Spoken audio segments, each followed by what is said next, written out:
Hi, welcome back to the Beauty Authority. I'm Tatiana Bido, Director of Aesthetic Content at NewBeauty. And today my guest is Dr. Jessie Cheung, dermatologist from Chicago. And we will be talking about biohacking, which is such a huge topic right now. It fits in this little arena of aesthetics where we're talking a lot about longevity and how to increase our wellness. Hi, Dr. Cheung, how are you? Hi, Tatiana. I'm wonderful. Thank you. How are you? Good. This is a huge topic, but I feel like it's so unclear. So one of the big, subsets of this topic is NAD plus. So we keep hearing about NAD plus, but what is it? And should we be taking it? Should we be using infusions? Can you give us a rundown on what this is? Sure. So NAD plus is great for anyone who's interested in living healthier. It is one of the easiest biohacks to get started with.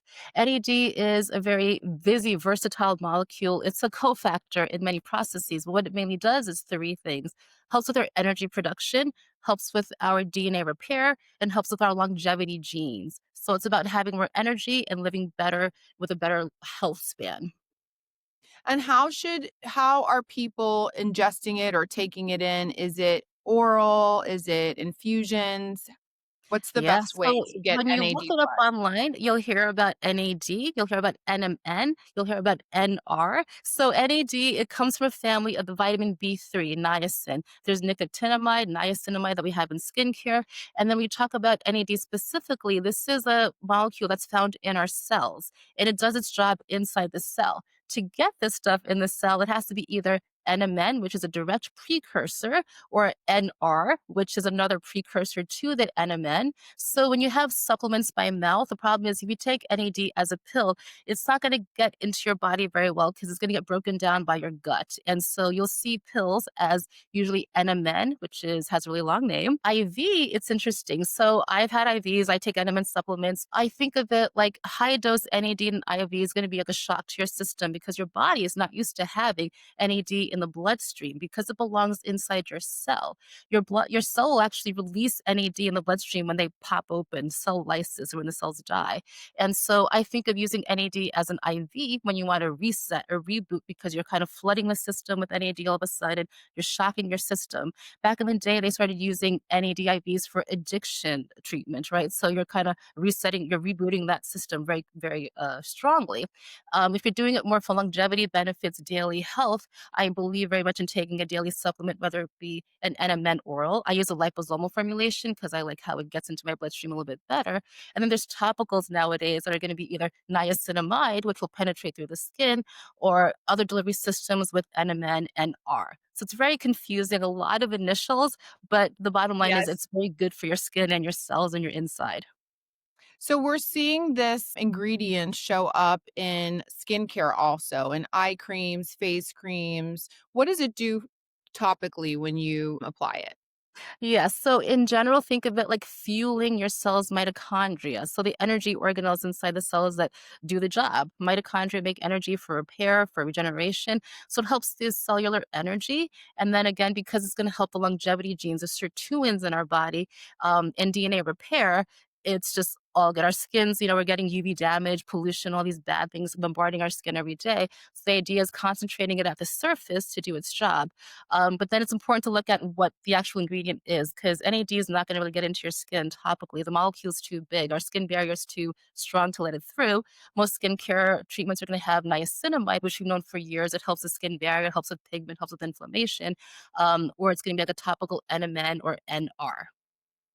So it's just another tool in our toolbox. Oh, It's yeah. not a miracle Plays worker. it plays well with everything. It's like a support system character, right? It's not gonna make your pigment fade away like that. It's not gonna get rid of your wrinkles right off the bat, but it's gonna help make your own cells work better, more efficiently.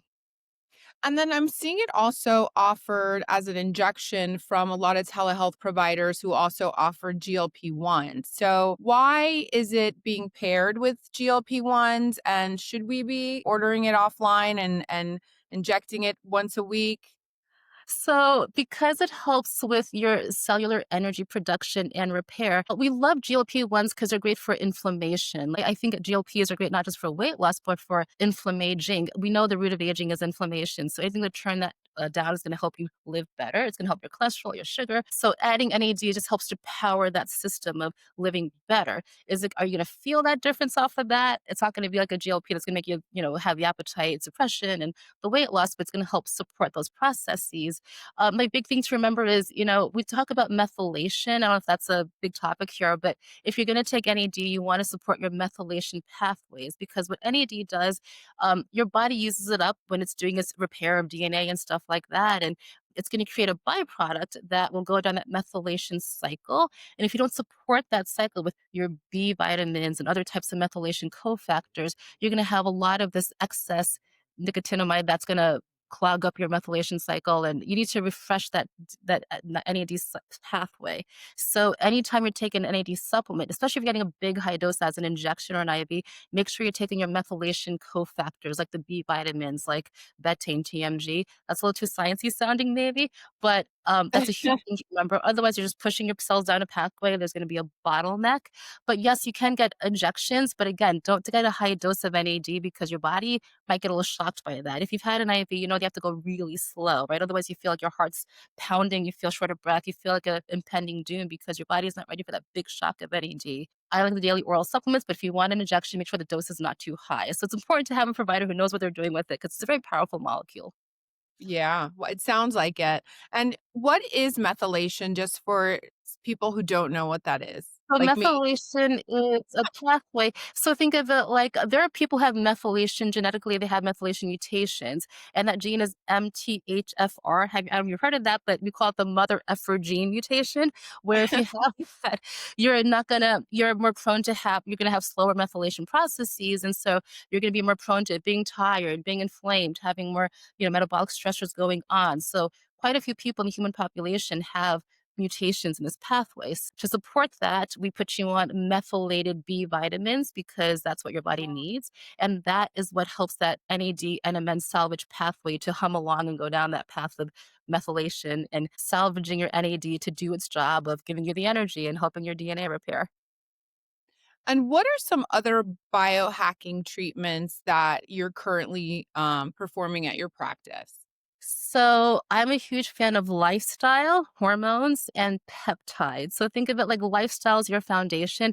The cheapest biohacks you can do, number one, is sleeping better. It sounds dorky, but sleep is actually really huge. When you're sleeping, your brain's actually, the G lymphatic pathway is what kind of detoxes your brain, allows for regeneration, and that's when your cells are regenerating. So sleep, it's easy to say, but it's hard to do, right? Because we're on our phones all the time. We're not sleeping well. We're stressed out. So I have a lot of biohacks for sleeping. I take supplements. I believe in parasympathetic nervous system activation, deep breathing, turning on the night shift on your phone so you're not seeing all that light coming at you.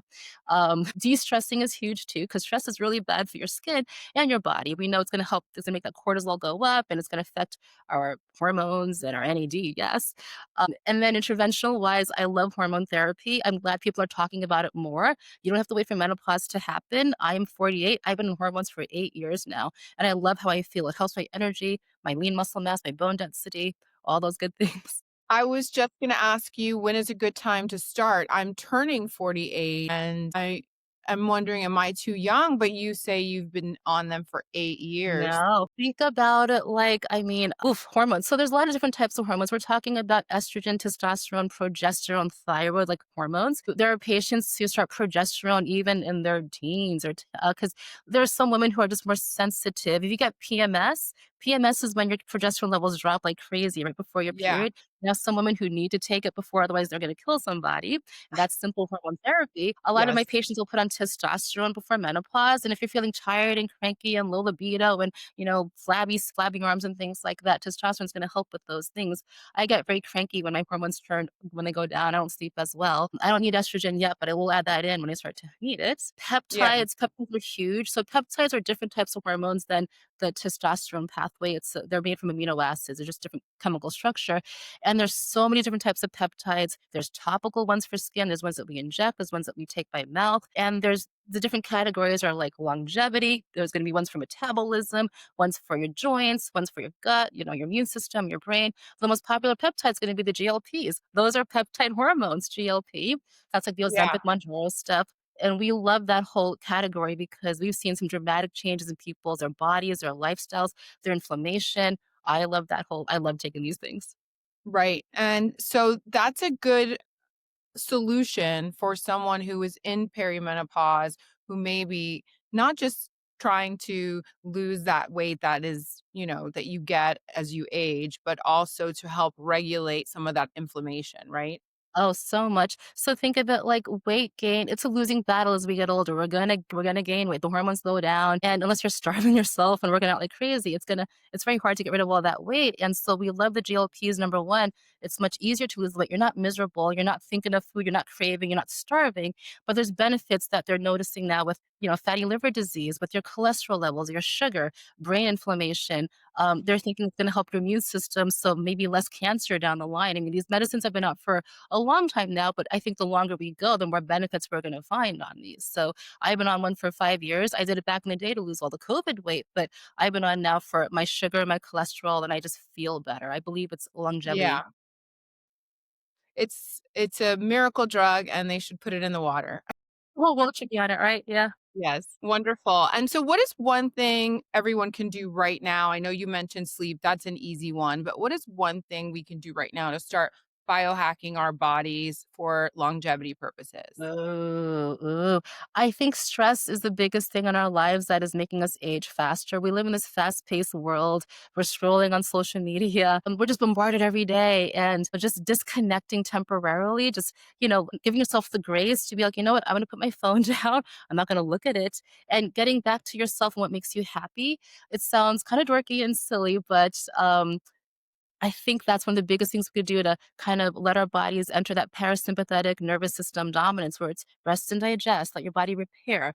Otherwise, we're in a sympathetic mode, run away from the lion and gotta keep on doing things. Yeah. It ages us so much faster. So, Yeah. yes, So relaxation, deep breathing. relax. Yeah. Relaxing is the answer. I can definitely do that. I can do that. Gotta put the phone down, gotta turn off the notifications, right? That I don't know that I can do yet. I know, I know. But baby steps every night. I like the sleep timer and turning things off. That's Yeah. one way to start for sure. Well, thank you so much, Dr. Chung. This has been super insightful, and I think it helps to clear up what we're hearing a lot about at New Beauty as far as trends go. So I appreciate your input, and thank you so much. You're very welcome. Thank you for having me. Thank you. Bye-bye.